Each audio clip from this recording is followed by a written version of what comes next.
Hindi rin nakaligtas mula sa pagbaha ang ilang bahagi ng Benguet dahil sa pag-ulan na dulot ng localized thunderstorm. Ang isa sa mga sinisisi sa biglaang pagbaha, mga basura na bumara sa drainage system. Si Bridget Pangosfian ng PTV Cordillera sa sentro ng balita. Malakas na ulan ang naranasan sa Benguet noong linggo. Sa loob ng ilang minuto, nagdulot na ito ng pagbaha sa iba't ibang bahagi ng bayan ng La Trinidad. Sa bahaging ito ng Halsema Highway sa Barangay Balili, dali-daling naglagay ng sandbag ang mga empleyado ng motor shop na ito dahil sa mabilis na pagtaas ng tubig baha. Sa Barangay Pico naman, nagmistulang ilog ang residential area na ito dahil sa rumaragasang tubig dulot ng malakas na ulan.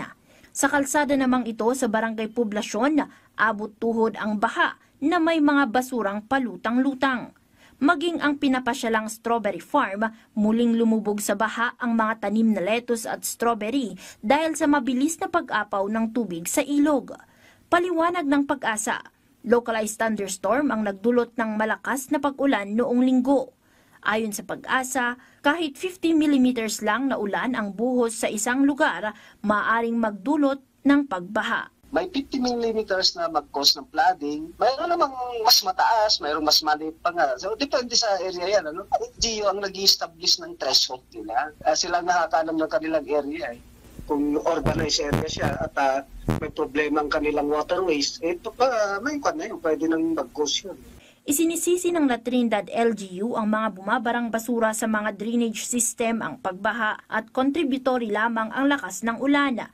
Drainage Master Plan naman ang plano ng lokal na pamahalaan bilang solusyon sa nararanasang pagbaha tuwing malakas ang ulan. Nagpaalala ang alkalde sa mga residente na maging responsable sa pagtatapon ng basura para maiwasan o mabawasan ang epekto ng pagbaha. Samantala, dahil din sa malakas na ulan, pansamantalang isinara ang Barlig-Natoni National Road na bahagi ng Barangay Lunas, Barlig Mountain Province dahil sa pagguho ng bato.